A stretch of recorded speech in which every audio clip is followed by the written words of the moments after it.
Welcome to study 24 Udaipur. आज के इस वीडियो में हम इकोनॉमिक्स से रिलेटेड कुछ एमसीक्यूज हैं जो बहुत सारे कंपटीशन एग्जाम हैं। यूजीसी नेट एग्जाम हो गया, फर्स्ट ग्रेड स्कूल लेक्चरर हो गया, या और भी जो इकोनॉमिक्स से रिलेटेड एग्जाम होते हैं उन सभी एग्जाम के लिए आज का हमारा जो वीडियो है बहुत ही यूजफुल है। तो चलिए स्टार्ट करते हैं। आज का जो हमारा सबसे पहला प्रश्न है, गोसेन का द्वितीय नियम किसे कहा जाता है। देखिए, जब हम उपयोगिता विश्लेषण की गणनावाचक विचारधारा पढ़ते हैं, इसमें एक तो हम हासमान सीमांत उपयोगिता नियम पढ़ते हैं जिसके बारे में सबसे पहले विचार गोसेन ने दिए थे। इसलिए हासमान सीमांत उपयोगिता को क्या कहा जाता है, गोसेन का प्रथम नियम। और उसके बाद में सम सीमांत उपयोगिता नियम जो है इसे गोसेन का द्वितीय नियम कहा जाता है। तो हमारा जो सही आंसर है वो क्या हो जाएगा, ऑप्शन ए। गोसेन का द्वितीय नियम किसको कहा जाता है, सम सीमांत उपयोगिता नियम को। नेक्स्ट हमारा है सेकंड, जब कोई उपभोक्ता साम्यावस्था में है, ठीक है, संतुलन की स्थिति में है, एम आर एक्स वाई कितनी है, 2.5 है, और अगर वस्तु वाई का मूल्य 16 है, 16 रुपए है, तो वस्तु एक्स का मूल्य क्या होगा। अब देखिए, जब हम संतुलन की बात करते हैं तो संतुलन की स्थिति में क्या होता है, M R S X Y equal होता है किसके, P X upon P Y के। अब देखिए, M R S X Y हमारे पास में कितना है, 2.5 है, और पी एक्स हमारे पास में नहीं है, पी वाई कितना है, 16 है। अब देखिए यहाँ पर पी एक्स की प्राइस कितनी होगी, ताकि उसमें हम अगर 16 का डिवाइड करें तो कितना आ जाए, 2.5। तो हमारा जो सही आंसर वो क्या हो जाएगा, ऑप्शन ए। अगर यहाँ पे 40 होता है, 40 में अगर हम 16 का डिवाइड करेंगे तो कितना आ जाएगा, 2.5 आ जाएगा। और इधर भी हमारा कितना है, 2.5, क्योंकि साम्यावस्था में क्या होता है, M R S X Y जो है, ठीक है, वो किसके बराबर होना चाहिए, P X upon P Y के बराबर। नेक्स्ट हमारा है तीसरा, एक एकाधिकारी वाली प्रतिस्पर्धा या जिसको हम मोनोपोलिस्टिक कंपटीशन भी कह सकते हैं, में निम्नलिखित में से कौन सी शर्त दीर्घकालीन साम्य का समर्थन करती है।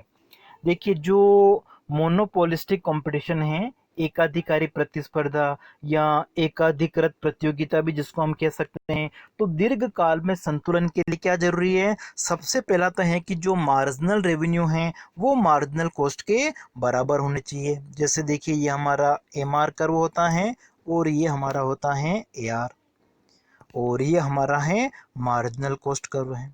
तो देखिए, सबसे पहली शर्त क्या है, मार्जिनल रेवेन्यू और मार्जिनल कॉस्ट क्या होने चाहिए, इक्वल होने चाहिए। और दीर्घकाल में एकाधिकारी प्रतियोगिता में एक तरह से फर्म जो है उसको क्या मिलता है, सामान्य लाभ, नॉर्मल प्रॉफिट, ठीक है। इसलिए हमारा जो औसत लागत वक्र है वो यहाँ से जाता है। इसका मतलब इस बिंदु पर ए आर और ए सी बराबर हैं और संतुलन की स्थिति में एम आर और एम सी बराबर होते हैं। इसका मतलब जो हमारा सही आंसर वो क्या हो जाएगा, ऑप्शन ए। संतुलन के लिए क्या जरूरी है, एम आर और एम सी बराबर होना चाहिए। और दीर्घकाल का पूछा हुआ है, दीर्घकालीन संतुलन की स्थिति में फर्मों को सामान्य लाभ की प्राप्ति होगी, नॉर्मल प्रॉफिट। और नॉर्मल प्रॉफिट क्या होता है, average revenue equal to average cost, औसत आगम और औसत लागत क्या होती हैं, बराबर।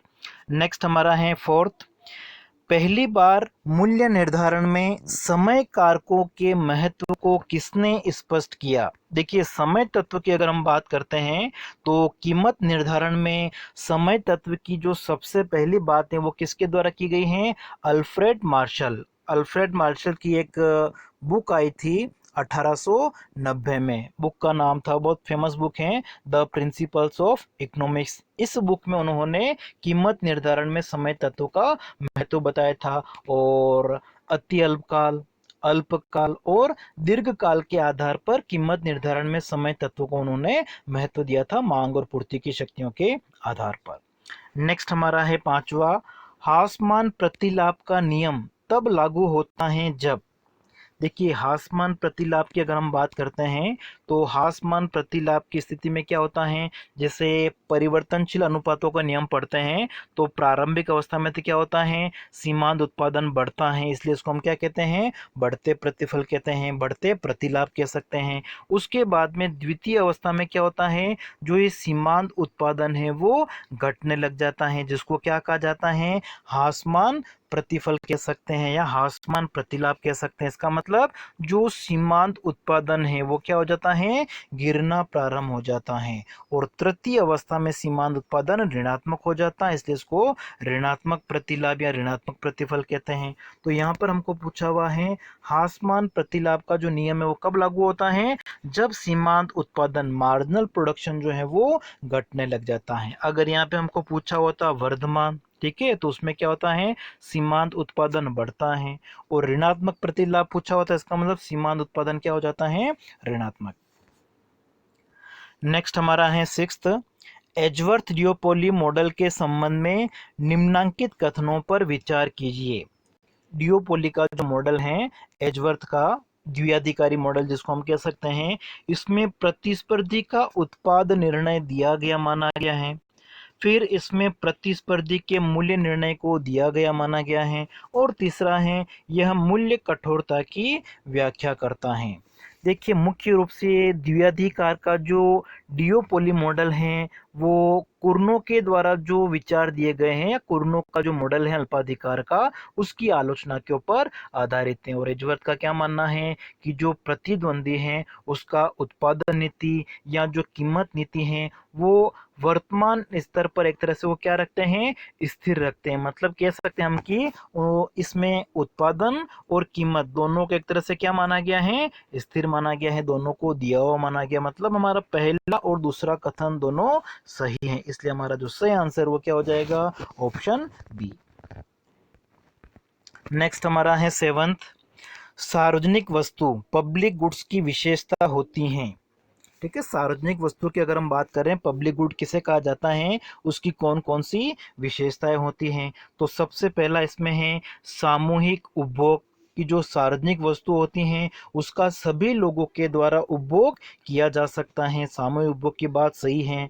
फिर विभाज्यता, इसको हम अलग अलग लोगों में बांट सकते हैं, नहीं बांट सकते हैं।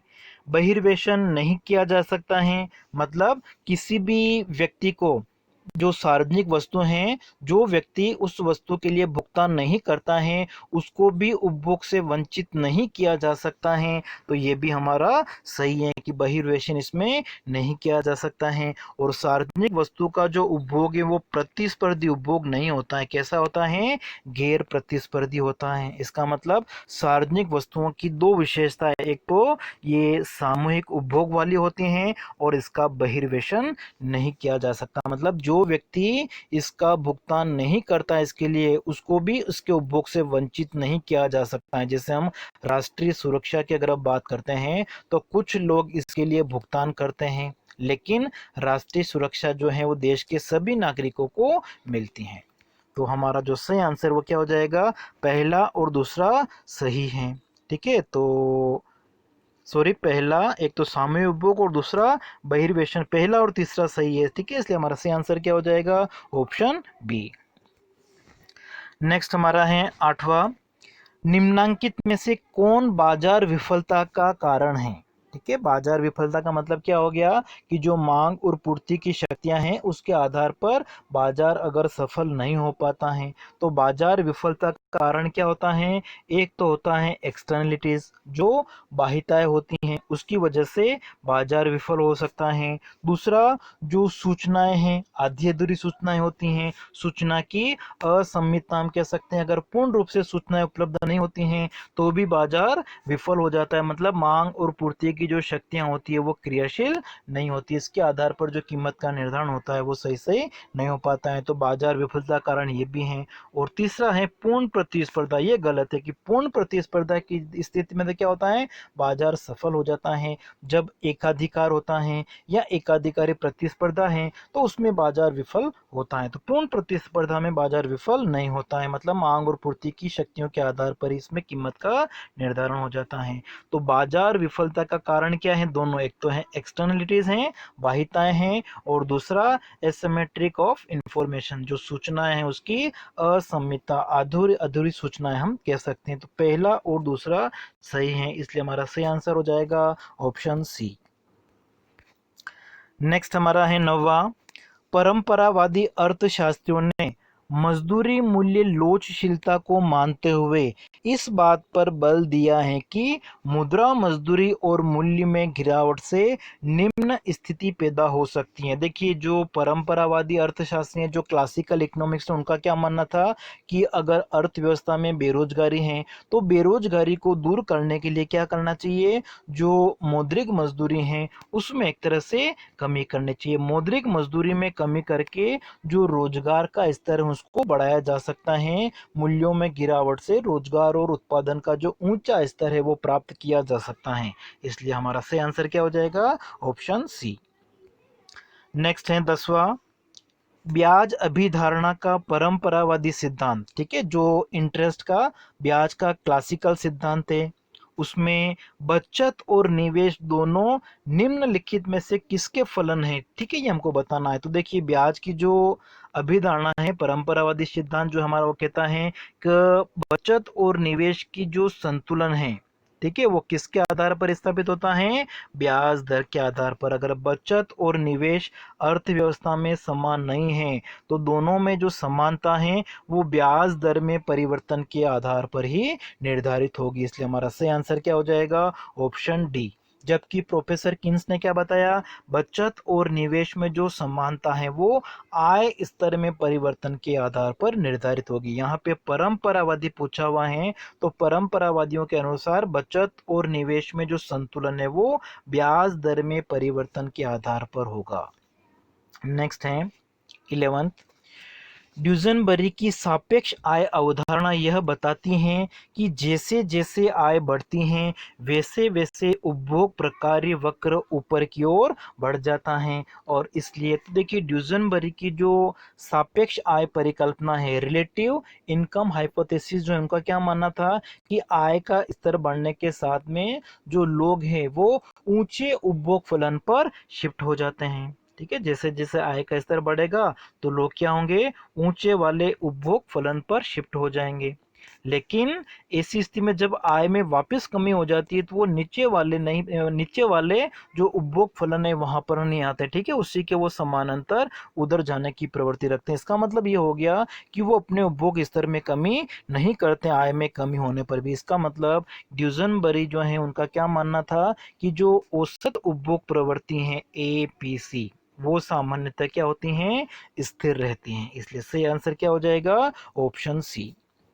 नेक्स्ट हमारा है 12वां, निम्नलिखित में से किसने कहा था कि मुद्रास्फीति हर जगह होती है और यह हमेशा एक ही मौद्रिक घटना है? मतलब मुद्रास्फीति को मौद्रिक घटना किसने माना है? जेम्स टोबिन ने, जॉन एम किन्स ने, या श्वार्ज ने, या फिर फ्रीडमैन ने? तो देखिए, इसका जो सही आंसर है वो क्या हो जाएगा? ऑप्शन हमारा जो है सी।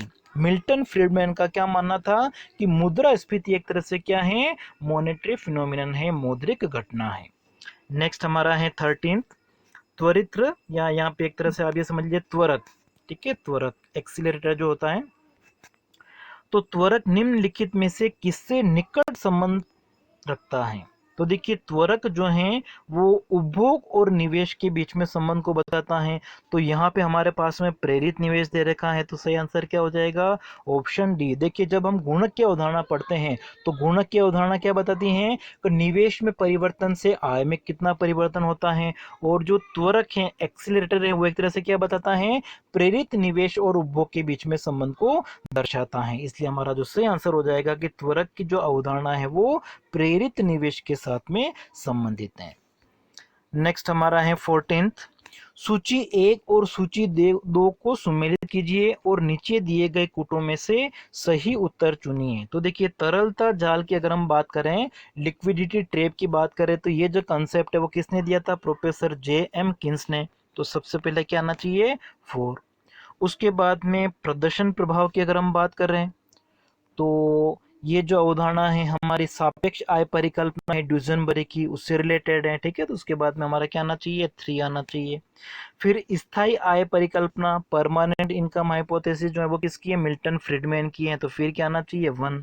और संपदा प्रभाव या जिसको हम वेल्थ इफेक्ट धन प्रभाव भी कहते हैं, ठीक है, ये किसने दिया था, प्रोफेसर पिगू ने दिया था। तो हमारा जो सही आंसर वो क्या होना चाहिए, 4312, 4312 ऑप्शन हमारा ए। नेक्स्ट हमारा है 15th, मौद्रिक नीति की प्रभावशीलता के संबंध में किन्स के विचार से निम्नलिखित में से कौन सा कथन मेल नहीं खाता है। मुद्रा का जो वेग है वो तुलनात्मक रूप से स्थिर है, या मुद्रा की मांग अस्थिर है, मुद्रा की मांग ब्याज संवेदी है, या निवेश की मांग अस्थिर होती है। तो देखिए निवेश की मांग अस्थिर होती है, मुद्रा की मांग जो है वो ब्याज के ऊपर निर्भर करती है, और मुद्रा की जो मांग है वो एक तरह से अस्थिर भी होती है। तीनों कथन जो है वो किन्स के विचार से मेल खाते हैं। तो हमारा सही आंसर क्या हो जाएगा, ऑप्शन ए, कि जो मुद्रा का चलन वेग होता है, वेलोसिटी ऑफ मनी जो है वो एक तरह से स्थिर नहीं होती है।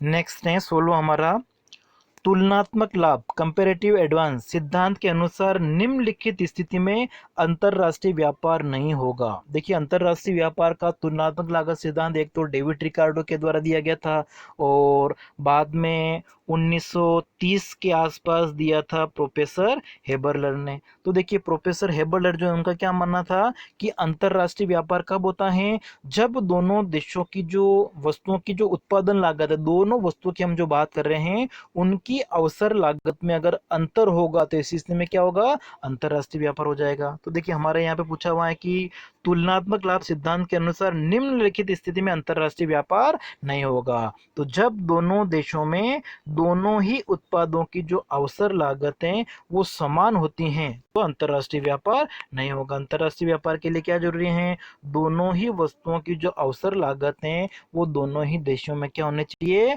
अलग अलग। नेक्स्ट हमारा है 18th, प्रशुल्क के अधिरोपण से निम्नलिखित में क्या होगा। देखिए कोई भी देश अगर प्रशुल्क टेरिफ की जो नीति है वो अपनाता है, तो प्रशुल्क की नीति अपनाने से जो देश प्रशुल्क की नीति अपनाएगा उस देश की व्यापार की जो शर्तें हैं उसमें सुधार हो जाएगा। लेकिन उसके लिए क्या जरूरी है कि जो उसका प्रतिद्वंदी देश है, जो दूसरा देश है, वो वापस प्रशुल्क नहीं लगाए तब। ठीक है, तो इस स्थिति में जो देश प्रशुल्क लगाएगा, प्रशुल्क का अधिरोपण करेगा, उस देश की जो व्यापार की शर्तें उसमें सुधार हो जाएगा।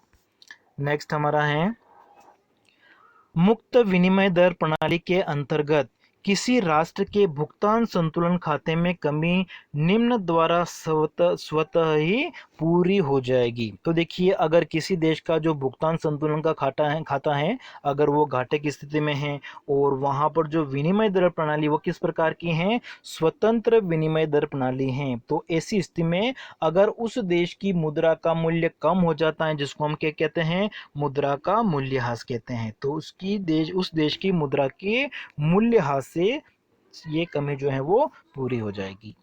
नेक्स्ट हमारा है 20वां, maastricht संधि निम्नलिखित में से किसका सृजन हुआ। देखिए जो maastricht ट्रीटी है, संधि है, वो 91 या 92 के आसपास में लगभग 28 देशों का एक समूह था यूरोपीय। ठीक है, उनके कारण एक संगठन की स्थापना हुई जिसको एक तरह से क्या कहा जाता है, यूरोपीय संघ। और इसकी स्थापना देखो साइन तो हो गए थे 91 92 के आसपास, लेकिन यूरोपीय संघ जो है वो अस्तित्व में वो कब आया था, मतलब प्रभावी की अगर हम बात करें तो वो कब से हुआ था, 1993 में। और स्थापना के समय प्रारंभ में इसमें 28 सदस्य थे। एक तरह से ये है क्या है, जो भी इसके सदस्य राष्ट्र हैं उनका एकल बाजार है, मतलब के जो भी नागरिक हैं उनको विभिन्न प्रकार की ये सुविधाएं प्रदान करता है। तो maastricht संधि जो हुई थी उसके फलस्वरूप यूरोपीय संघ जो है उसका उद्भव हुआ था। तो सही आंसर क्या हो जाएगा, ऑप्शन डी। नेक्स्ट हमारा है 21वां, मुंडेल के अनुसार साधनों की इकाई लागत में शुरुआती अंतर के कारण भुगतान संतुलन में असंतुलन आ जाता है। तो ये बिल्कुल सही है। ठीक है, साधनों की अगर लागत है उसमें अंतर के कारण क्या होता है, जो बैलेंस ऑफ पेमेंट है उसमें असंतुलन आ जाएगा।